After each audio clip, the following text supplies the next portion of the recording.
Assalamualaikum warahmatullahi wabarakatuh. Halo sobat Gerobakan Gokil semuanya.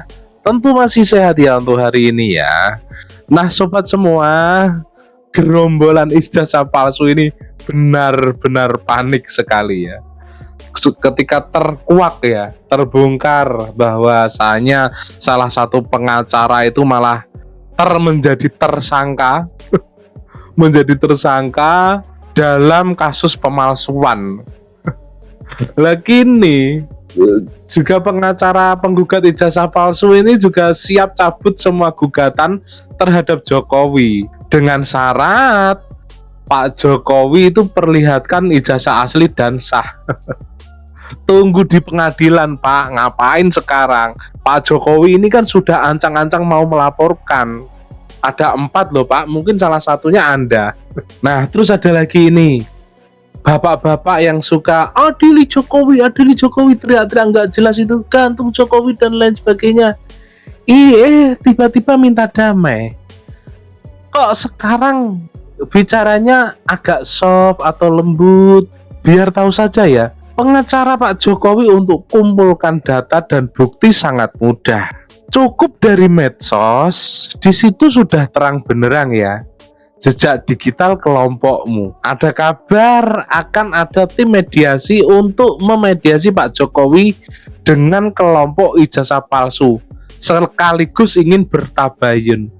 Lah kok enak saja.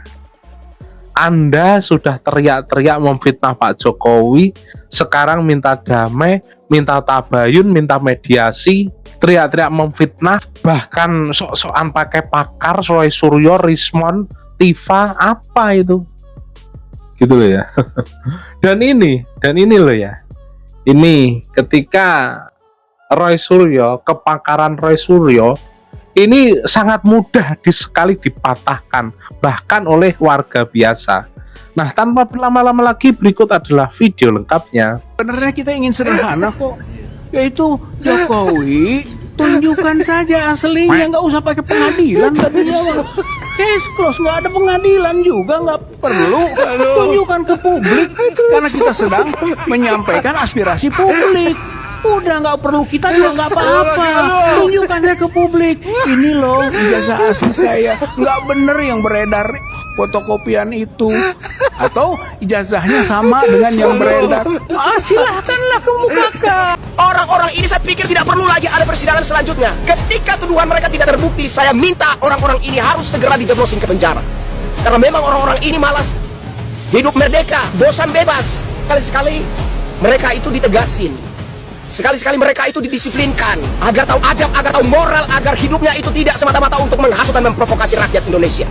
Kemungkinannya apa kalau Kemungkinannya ya foto orang lain kemudian ditempelkan. Tapi kan ini ada capnya yang Justru keluar itu dari foto. capnya. Sekarang ini ya, kita nggak berpikir soal seorang ahli, kita orang awam nih Pak. Mungkin kan dari penjelasan Bapak yang katanya benar-benar intelektual banget.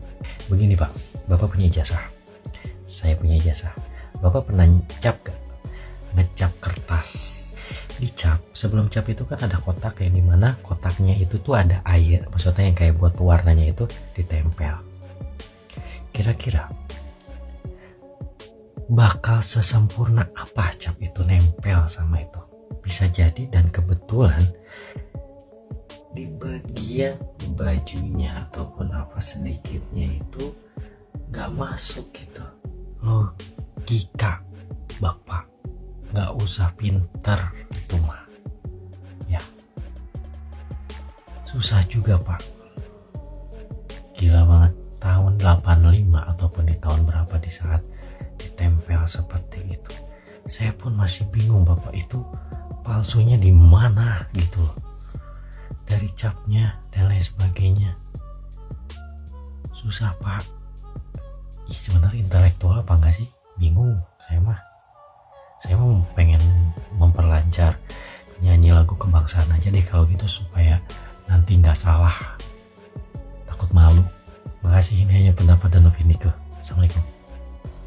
Kali ini saya ingin menyampaikan pandangan-pandangan dari berbagai teman terkait dengan polemik ijazah palsu Pak Jokowi. Ini rupanya tidak ada bosan-bosannya penebar isu ijazah palsu Pak Jokowi ini dengan apapun maksudnya, apapun tujuannya, terus dikembangkan. Bahkan saya mendengar sampai datang ke rumah Pak Jokowi hanya untuk menanyakan keaslian ijazah palsu. Saya saja jangan ijazah, KTP saya diminta untuk ditunjukkan, saya paling di foto saya nggak boleh kok. Itu KTP loh. KTP difoto kemudian diunggah di media sosial nggak mau, apalagi ijazah. Nah, untuk apa kepentingannya kan gitu kan, nggak ada kepentingan. Ada orang yang bilang atas dasar moralitas lah inilah. Tapi yang jelas itu adalah tujuannya salah satunya panjat sosial pasti kan, supaya kelihatan tetap eksis ya, tetap diundang oleh media. Ya penghidupan juga kan lumayan kalau diundang di media, dapat honor dikit-dikit lah, lumayan untuk hidup bisa juga. Tapi ada sebuah pertanyaan, misalnya saya bertanya nih, atau ada tawan yang bertanya, benarkah Dokter Tifa itu perempuan? Bagaimana membuktikannya? Benarkah Roy Suryo lelaki? Apa buktinya? Bagaimana? Apakah kita harus datang ke rumahnya untuk membuktikan kalau dia laki-laki atau perempuan? Nah, untuk menjawab pertanyaan ini bagaimana jawabnya? Kalau ada pertanyaan seperti itu, benarkah Roy Suryo laki-laki? Benarkah Dokter Tifa perempuan? Ah ini kan pertanyaan ini harusnya dijawab. Bagaimana pembuktiannya? Apakah kita harus datang menyaksikan kebenaran bahwa itu perempuan dan laki-laki? Misalnya seperti itu bagaimana? Nah ini suatu hal yang lucu-lucuan. Artinya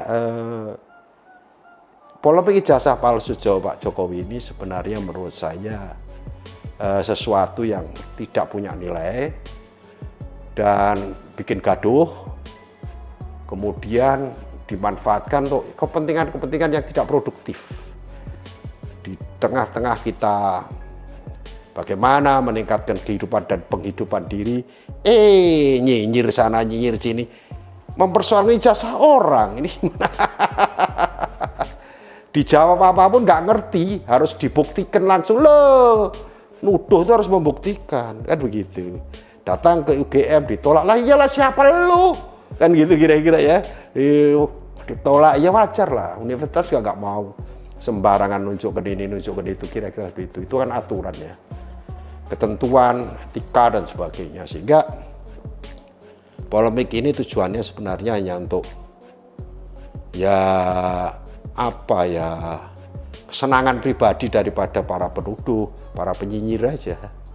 Kalau untuk kepentingan produktif nggak ada lah. Cuma sayang kalau ini terjadi semakin gaduh. Selama ini Pak Jokowi santai, tetapi ini beliau sudah tidak lagi presiden, tapi masih terus diserang. Pak Jokowi boleh santai, belum tentu pendukungnya akan santai. Ini hati-hati aja. Saya berharap tidak ada pergolakan ataupun perlawanan, baik dengan fisik, apalagi perlawanan fisik ya. Apakah juga termasuk perlawanan hukum? Joko Widodo palsu dan berjuang ijazah Joko Widodo palsu, sehingga nanti semua kebijakannya palsu dan Joko Widodo adalah presiden palsu. Kita pernah punya presiden palsu, maka tidak sah semua kebijakannya itu. Ini saja. Semua kebijakan Pak Jokowi tidak sah. Oh, itu ya tujuan kalian ternyata. Keceplosan juga akhirnya kalian.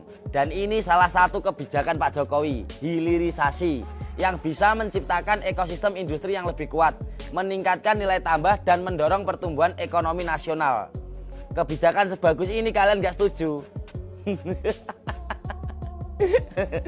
Ada dalang di belakang kalian rupanya.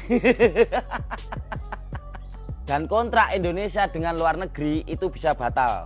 Dan Indonesia bisa dituntut secara internasional. Itu juga kan tujuan kalian? Warga Indonesia macam apa kalian nih? Tapi mungkin kalian juga nggak nyimak kalau Pak Mahfud MD juga ngomong keputusan atau kebijakan Pak Jokowi sebagai Presiden ke-7 Republik Indonesia tetap sah dan tidak batal secara hukum. meski jika ijazahnya terbukti palsu. Terlepas dari itu semua, kalau memang kalian yakin ijazah Pak Jokowi itu palsu, jangan cuma sebar hoaks, teriak-teriak nggak jelas, nggak mencerminkan sebagai warga negara Indonesia yang baik.